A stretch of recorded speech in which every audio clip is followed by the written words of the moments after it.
All right, today we're going to start to talk about philosophy, and this is part one of a three-part series looking at leadership, ethics, and then the design of your own leadership and ethics philosophy. So first off, why a philosophy?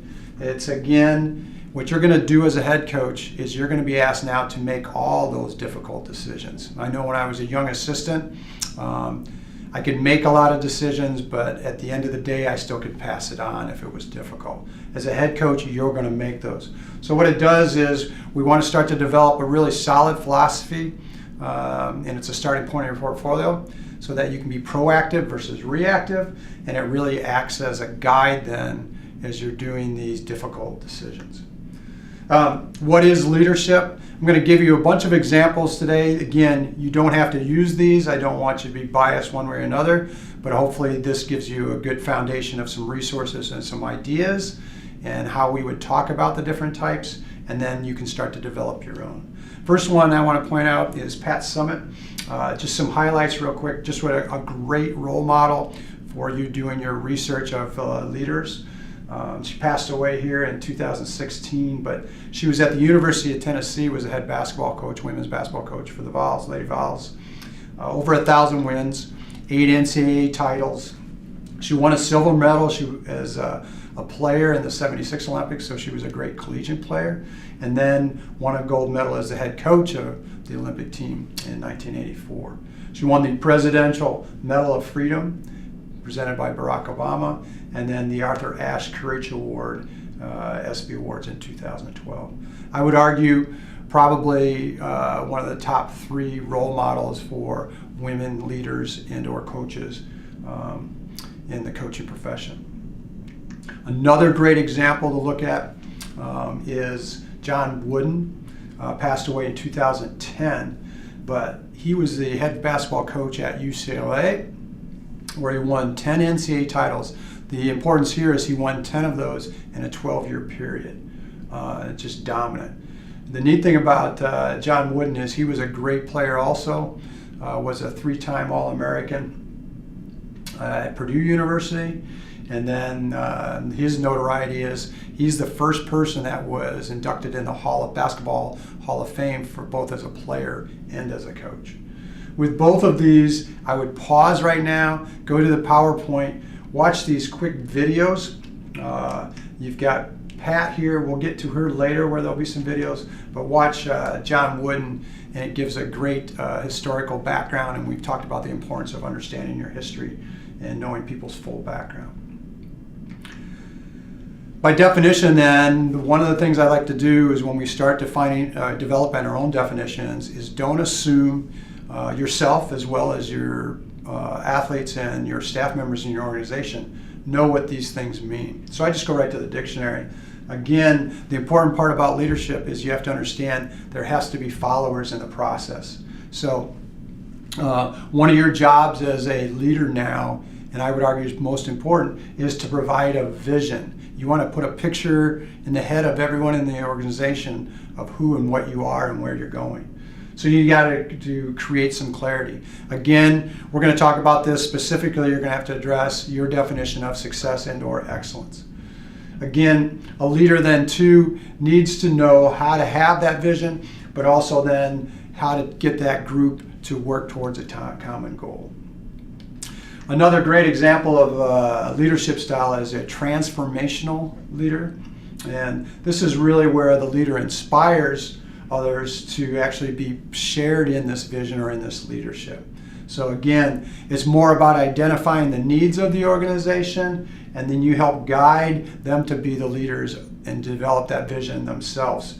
And that way, now everyone is committed and working towards a common goal. There's a link here where it gets into more specifics if this looks like an area of interest in your leadership style. So you can pause and click on the link and get some information, some more references. Leaders as teachers, again, it's real important that you start to decide, are you teachers, are you not? Are the students the followers, or can you be both? So when you talk about your leadership style and definition, these are things to address possibly.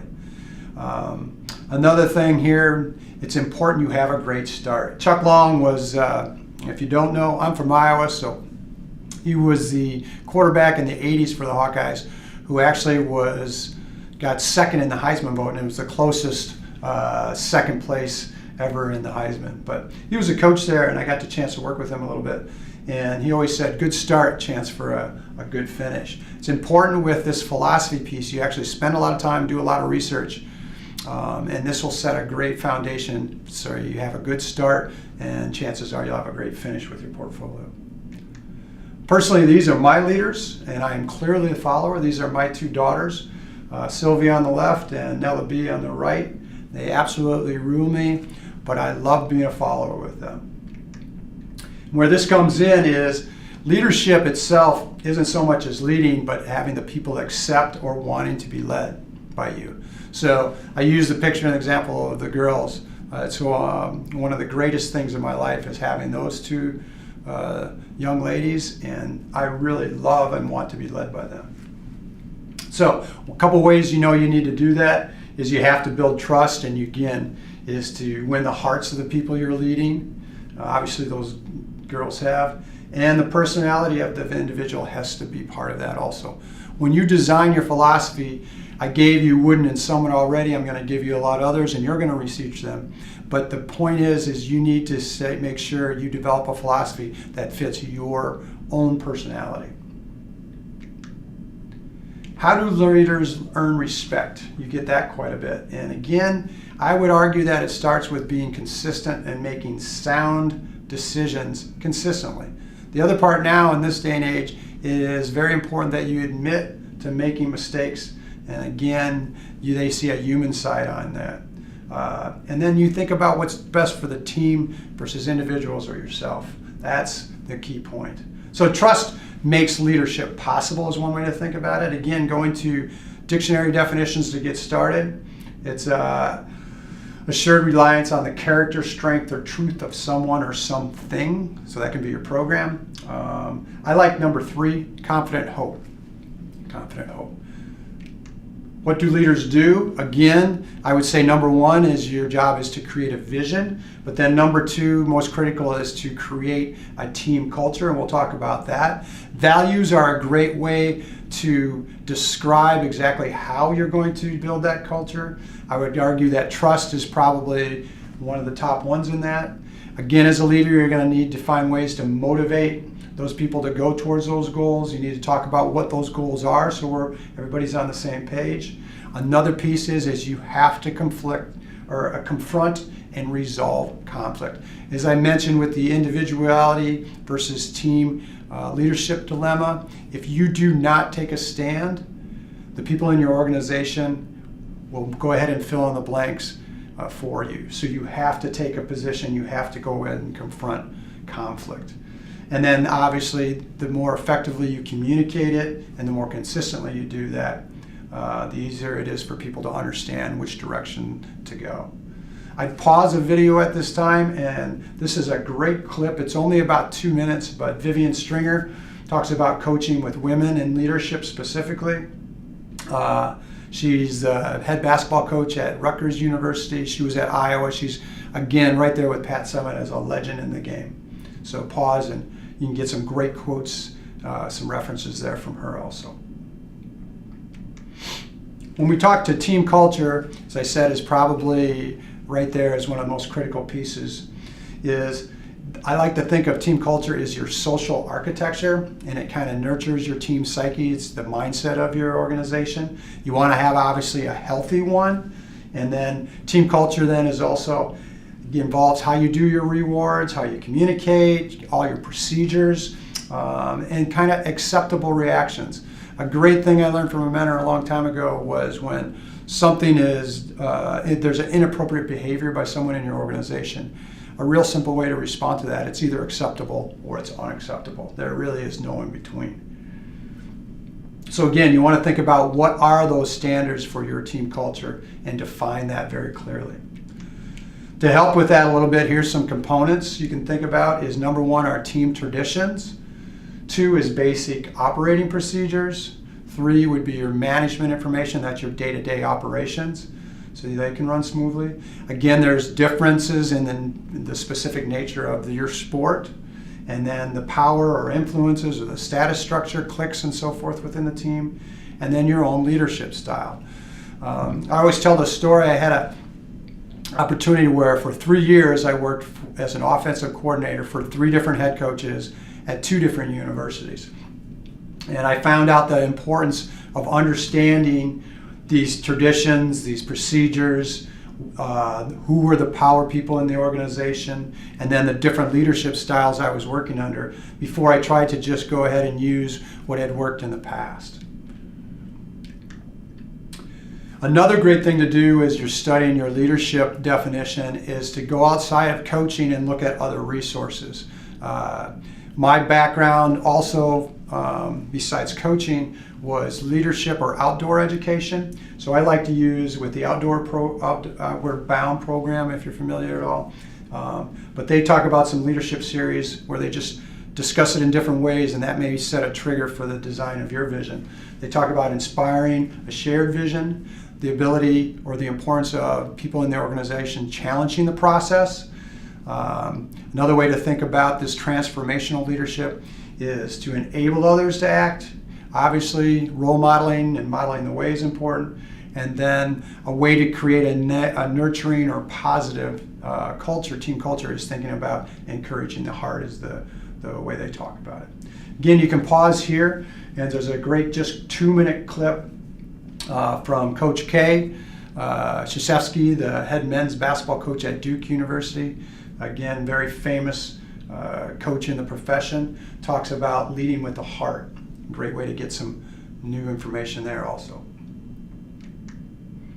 Next thing we want to look at is leadership itself can be situational, and there's situational styles. These are the 3 most common ones, and we'll kind of use this as our guide when we talk about the different styles or the starting points for leaders for the course. The first one here is an autocratic or a commander style. Real simple, going to be controlling, and it's more this old military mindset where orders are given and the followers obviously just follow those orders. For example, 30, 40 years ago when I was playing high school sports and in college, this was by far the most common style. Today now you're going to see more of a cooperative or a democratic or transformational type style that we talked about earlier, where again the team has some influence and impact, and the coach acts more as, or the leader acts more of a guide in the process. And then the last one is your laissez-faire or submissive. Again, the leader makes very few decisions and is totally hands-off. This one is real common and in educational circles, actually recommended for a lot of youth programs. So it allows the athletes and the young people to experiment and create and kind of guide their own experience. So they all have strengths, and again, there's all places with that. Kind of the new wave a coaching style right now is a hybrid, where you're using all of these. I call it a combo of all of those. Again, you're going to transform the power, and that power gets returned back to you as a leader through the organization. Another way to think about it is everyone is a leader. Again, Pat Summitt is a great example, and John Wooden, through their career, probably started out command style, but obviously grew into were new wave or hybrid coaches where they combined everything. So at this time, I'd like you to do a quick clinic, pause the video. It's real simple. This is that brainstorming workshops we do, but it'll help is for you to go ahead and go back and name the 3 different styles we just talked about, and go ahead and try to pick some real concrete examples. They can be from your own experiences. They can be from famous coaches that you see or have learned a lot about through social media, ball games, whatever, interviews. Another fun way to do is just go ahead and take movies. When I do this as a classroom workshop, that actually is pretty popular, whether they're true or not. It's kind of fun though, because everybody's seen the movie and can use that as a concrete vision of the example. Again, you want to list the strengths then and weaknesses of each of the 3 different types in the examples you gave, the people you gave, or the movie, and then list what you can learn from each of them as you start to write your own definition of leadership. And then that's when you've done all of that, then write your first draft of your definition of leadership. So please do the workshop piece first. You don't have to take very much time. But then go ahead and start your first draft, because this is going to be the first part of your philosophy assignment. So go ahead and get that done. The next thing we've got to talk about is team readiness. And this is basically understanding as a leader where your team is situationally, or what their needs are at different times during a season or a year or a career. A real common four-step process, and if you think about this, happens in almost any group you're part of. It doesn't have to be sport. There are 4 steps of where you form as an organization. Then there's some type of storming, trying to figure things out phase. Then you start to normalize, and finally start to perform at a high level. So forming, storming, norming, and performing. Again, being aware of where your organization or group is at each time, then you can do a better job of kind of matching their needs with the style of coach or leader you need to be. Another way to think about it here is, if we start with the forming, it's quite common that you use more of a commander style or an autocratic style just to lay out what are the standards. And then you get into the storming phase, and that's where you've got to use your own individual philosophy that fits the needs of your organization. That'll be unique to you. Then hopefully sooner than later you start to get into a norming phase where now there's more of that transformational coaches common, and then you can actually work to where you get to a performing phase where you become, even at a high level, perceived as a laissez-faire type coach. I know one of my goals at college was, by the end of the season, if someone came and observed a practice or a game, no one would know I was the head coach. Our staff was totally involved, committed, and empowered to be part of it, and our players were actually running the practice and running the games by that point. Some major objectives in sport that you have to address, also besides your definition of leadership right away, is you have to talk about your definition of winning. This can be many different things, and we'll get into that. It can be success, it can be excellence, or a quest for excellence. You need to address specifically how you're going to have fun. I would argue one of the most important components of creating a healthy team culture is not only do people like each other, they don't have to like each other where you spend all your time together, but when you are together working and participating and competing, you're having fun doing it. Then the third piece is you have to look at development. Most of us are going to be dealing with youth to high school, college age athletes here. You have to address these 3 areas, and each area has to specifically have TRI with it. You have to look at their physical needs, their psychological, and their social needs. This creates kind of your vision for success and makes it very specific on what you're addressing. So again, a couple of reviews here quick, just to give you a foundation. Winning, defined for kids, victory in contest, effort of fortune, battle of a contest. You win a championship, real simple. Success then is more about having correct or desired result, ending in success. And then excellence is basically striving for a high quality, is a way to think of the 3 different ones. Joe Paterno, the ex-Penn State football coach, he always talked about excellence versus success here, and it was basically excellence is something that is lasting and dependable and largely within a person's control, quote. Success is perishable and is often then outside of our control.